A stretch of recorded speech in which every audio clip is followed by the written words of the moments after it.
আসসালামু আলাইকুম বন্ধুরা, কেমন আছেন আপনারা সবাই? আমি ভালো আছি, আল্লাহর অশেষ সহমতে আশা করছি আপনারাও সবাই ভালো আছেন। আপনাদের সবার সুস্বাস্থ্য কামনা করে আজকে ছোট্ট ব্লগটা শুরু করছি। তো সকালবেলায় আজকে হচ্ছে ঈদের দিন, আর সবাইকে জানাই ঈদ মোবারক, ঈদের শুভেচ্ছা ও ভালোবাসা। সবাই ভালো থাকবে, সবার প্রতি রইল সালাম, আপনার এবং আপনাদের পরিবারের প্রতি। তো ঈদের দিন সকালবেলায় আমার বড় জায়ের ছেলের মেয়েকে আর কি একটা ছোট্ট গিফট তুলে দিলাম। তারপরে ঈদের সমস্ত জিনিসপত্র গুছিয়ে এখানে সবাইকে রেডি করিয়ে দিয়ে এখন সবাই যাচ্ছে ঈদের নামাজ পড়তে। আপনাদের দাদা ভাই আছে, বাবাই আছে, আর আব্বা আছে। সবাই মিলে যখন ঈদের নামাজ পড়তে চলে গেল, আমি কিন্তু এদিকে ঘরদোর সমস্ত কিছু গুছিয়ে নিয়েছিলাম। নিয়ে আমি এখানে চলে আসলাম, যেহেতু কাবলি। আসসালামু আলাইকুম বন্ধুরা। তো আমার তরফ থেকে সবাইকে জানাই ঈদের শুভেচ্ছা ও অনেক অনেক ভালোবাসা। ঈদ সবাই ভালো কাটাবেন এবং আনন্দ থাকবেন ও সুস্থ থাকবেন। ঈদ মুবারক। তো কাবলি ছোলার জন্য এখানে আমি কাবলি ছোলাতে যে আলুগুলো দেবো, সেই আলুগুলো সুন্দর করে ভেজে নিলাম। এর আগে পনিরটাও ভেজে নিয়েছিলাম। তারপরে এর মধ্যে দিয়ে দিলাম একটু আজওয়াইন, একটু জিরে, একটু শুকনো লঙ্কা আর একটু তেজপাতা দিয়ে ফোড়ন দিয়ে দিলাম। দিয়ে এখন এর মধ্যে দিয়ে দেবো পেঁয়াজ কুচি মানে পেঁয়াজ বাটা দিয়ে ভালো করে এটা আমি নাড়িয়ে নিলাম। তারপরে রসুন বাটা, আদা বাটা দিয়ে দিলাম।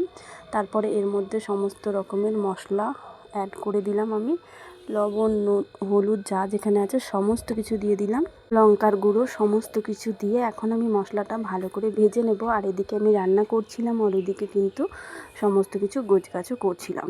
তারপরে একটু টমেটো বেটে রেখেছিলাম, সেটাও দিয়ে দিলাম।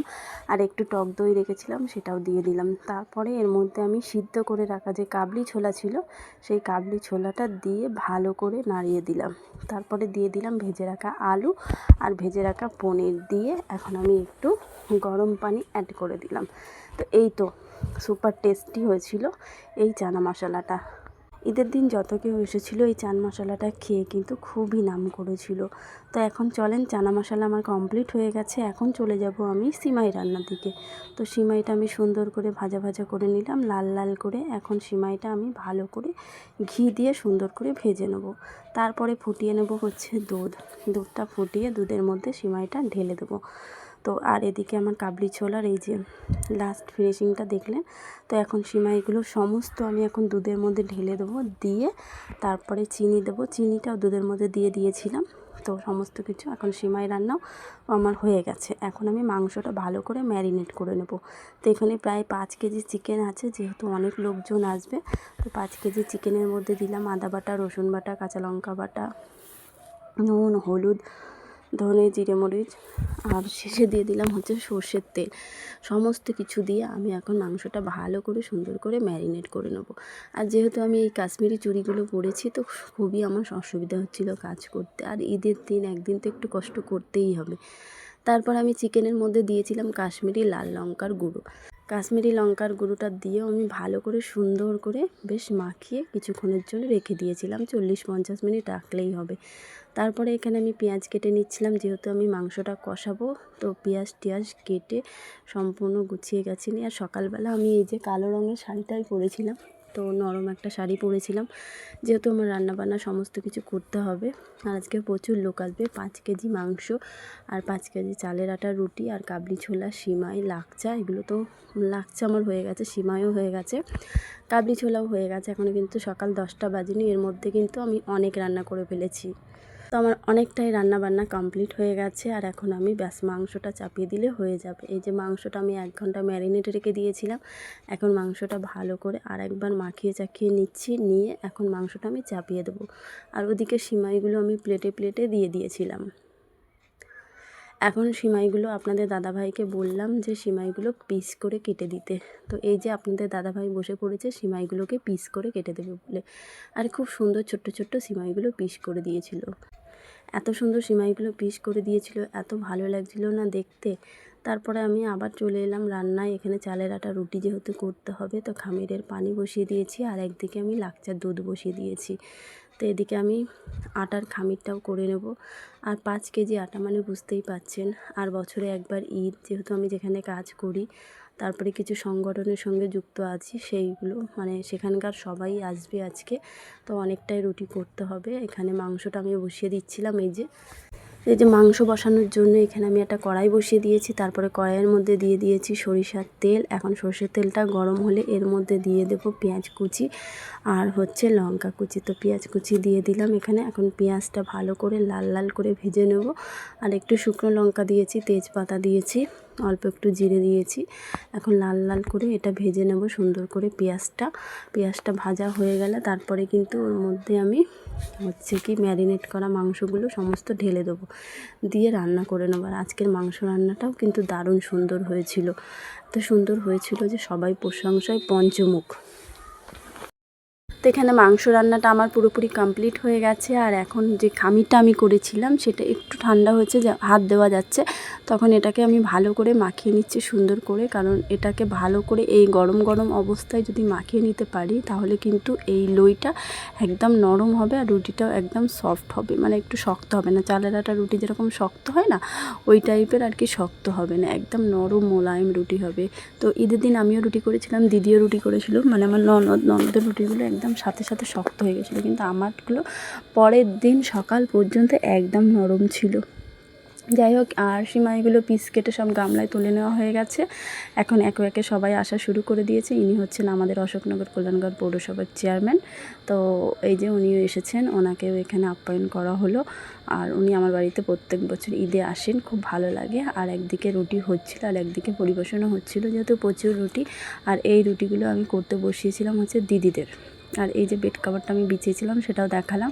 আর এই চুড়িগুলো না আপনাদের দাদাভাই আমাকে গিফট করেছে। তো এটা হচ্ছে কাশ্মীরি চুড়ি। এটা 1 ডজন চুড়ির দাম নিয়েছে 100 টাকা। আর ওইটা ওই যে ঘুঙুরওয়ালা যেগুলো, ওটাও 1 ডজন 100 টাকা। তো একটু কোল্ড ড্রিঙ্কস অর্ডার দেওয়া হয়েছিল, সেটা চলে এসেছে। তো এই যে নিয়ে নিলাম একটু কোল্ড ড্রিঙ্কস, আর একটা হচ্ছে রুমাল নিয়েছি হাত মোছার জন্য। মানে বাইরে গিয়ে দরজাটা ধরো রাখি। চলেন ঘরে কি ব্যবস্থা করা হয়েছে একটু দেখাই। তো দিনের বেলা থেকে একে একে সবাই কিন্তু আসা শুরু করে দিয়েছিল। আর এখানে বাবাই বলছিল, মা আমার খিদে পেয়েছে, আমাকে কিছু খেতে দাও। তো এখানে বাবাইকেও খেতে দিয়ে দিলাম। আর এই যে টেবিলগুলো এইভাবে সাজিয়ে দেওয়া হয়েছে, টেবিলের পাত্রগুলো সুন্দর করে সাজিয়ে দেওয়া হয়েছে যাতে কারোর কোনো সমস্যা না হয়।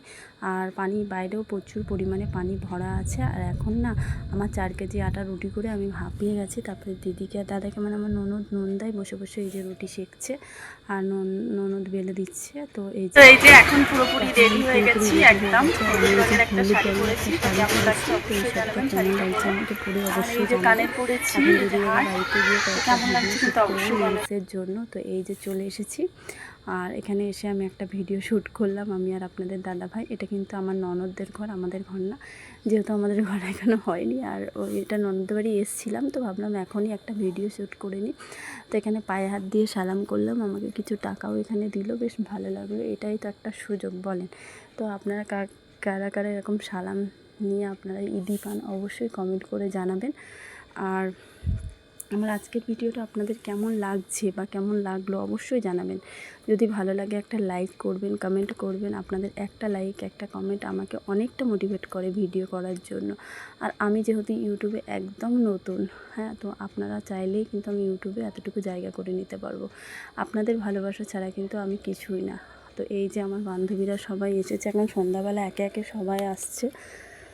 তো যেটা বলছিলাম, অনেকটা আশা নিয়ে, অনেকটা ভরসা নিয়ে, অনেকটা স্বপ্ন নিয়ে আমি এই ইউটিউব প্ল্যাটফর্মে এসেছি। আমি জানি না আমি কবে সফলতা অর্জন করতে পারবো, আগেও পারবো কি সেটাও জানি না। তবে আপনাদের ভালোবাসা ছাড়া কিছু না, আর উপরওয়ালার দোয়া ছাড়া কিছুই হবে না আমি জানি। তবে আমি কষ্ট করে যাব, দেখি পরিশ্রমের ফল উপরওয়ালা আমাকে দেয় কি না। তো একে একে সবাই এখানে আসছিল। আর আজকে না আমি এডিট করতে বসে খুবই ক্লান্ত, মানে ঈদ কবে চলে গেছে আর এই যে ঈদের ভিডিও আপনারা এখন পাবেন, মানে বুঝতে পারছেন এত কাজের প্রেশার, এত চাপ, মানে আর কি বলবো আপনাদের, মানে বলে বোঝাতে পারবো না কতটা চাপ প্রেশার। আর মেন হচ্ছে না, কাজের প্রেশারটা অত বড় না, মানসিক একটা টেনশানে আছি, মানসিক একটা প্রেশারে আছি, যেটা আপনাদের সঙ্গে আমি এই মুহূর্তে শেয়ার করতে পারছি না। নিজের মধ্যেই নিজেকে আবদ্ধ রেখেছি। এমন কিছু কিছু ব্যাপার থাকে না যেটা সোশ্যাল সাইটে শেয়ার করা যায় না, বা ব্যক্তিগত লাইফেও কেউ থাকলে, খুব কাছের মানুষ থাকলেও কিন্তু শেয়ার করা যায় না। তো এরকম কিছু মানে বলতে পারেন খুব একটা দুঃসময়ের মধ্যে দিয়ে যাচ্ছি, নিজের সঙ্গে নিজের একটা লড়াই চলছে, এরকম একটা ব্যাপার। তো সব কিছুর মূলে একটাই কথা বলবো, সব কিছুর মূলে এই যে লড়াইটা চলছে সব কিছুর মূলে কিন্তু টাকা। তো এটাই হচ্ছে বেস্ট, টাকা। এখন আমাকে টাকা ইনকাম করতে হবে, সেটা সৎ পথে কষ্ট করে। তো ইউটিউবে এসেছি আমি সেই জন্যই, কষ্ট করার জন্য। কারণ আমি কষ্ট ছাড়া এমনি কোনো বেপথে গিয়ে টাকা ইনকাম করতে চাই না। কষ্ট করে টাকা ইনকাম করতে চাই, আর সেটা নিজের জন্য না, সবার জন্য। তো অনেক কারণ আছে এর পিছনে, সব কিছু তো আর আপনাদের সঙ্গে শেয়ার করতে পারি না সেইভাবে, যেটা এটা সোশ্যাল সাইট। তো জানি না কতটা কী করতে পারবো। শুধু যে ইউটিউবে চেষ্টা করছি আমি তাই নয়, আমি যে কাজটা করি সেটার পিছনেও চেষ্টা করছি, যে সংগঠনটা করি সেটাও চেষ্টা করছি। পাশাপাশি কিছু পড়াশোনাও আমি করছি, পাশাপাশি একটা অ্যাম্বিশন, নতুন বিউটিশিয়ান পার্লার কোর্সে ভর্তি হয়েছে, সেটাও মানে সব দিক দিয়ে এখন আমি একটা জায়গায় আছি, থমকে আছি। মানে কোনো আমার একটা রাস্তা নেই, মানে কী বলবো আর কি, মানে সব শুরু হয়েছে জাস্ট, মানে চারিদিক দিয়ে একটা ফেসে গেছে।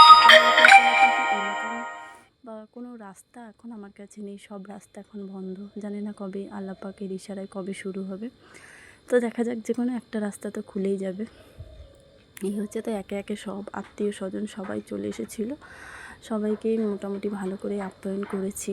আর বাড়িতেও কিছু কিছু পাঠানো হয়েছে। আর এগুলো আমার একটা দিদি করেছিলাম, তার পরিবারের সবাই এসেছিলো। তারপর আপনাদের দাদাভাই বান্ধবী এসেছিলো। তারপরে এরকম একে একে সবাই চলে এসেছে। তো বেশ ভালো লাগলো। আর মানে একলা হাতে যেহেতু সমস্ত কিছু করেছিলাম, লাস্টের দিকে এসে দিদিরা রুটিটা করে দিয়েছিলো, 1 কেজি আটা রুটি। বাদবাকি কিন্তু আমি সবই করেছিলাম। তো অনেকটা ক্লান্ত ছিলাম। তো এই যে লাস্টে আমাদের কাউন্সিলর এসেছিলেন, তো উনি এসেছিলেন, ওনার সঙ্গে অনেকেই এসেছিলো। তো বেশ ভালো লাগলো জানেন তো। আর কীভাবে যে সময়টা পার হয়ে গেল বুঝেই উঠতে পারিনি। যাই হোক, আজকের আমার এই ব্লগটা কিছুটা হাসি, কিছুটা আনন্দ, কিছুটা দুঃখ, কিছুটা কান্না এর মধ্যে দিয়ে আপনাদের সঙ্গে শেয়ার করলাম। আপনাদের ভালো লাগলে অবশ্যই লাইক করবেন, কমেন্ট করবেন এবং আমার চ্যানেলটি সাবস্ক্রাইব করে নিয়ে আমার পাশে থাকবেন। তো চলেন, এখন থেকে আমি পরপর কিন্তু ব্লগ দেওয়ার চেষ্টা করব, আর এরকম ব্লগ জমিয়ে রাখবো না। আসসালামু আলাইকুম।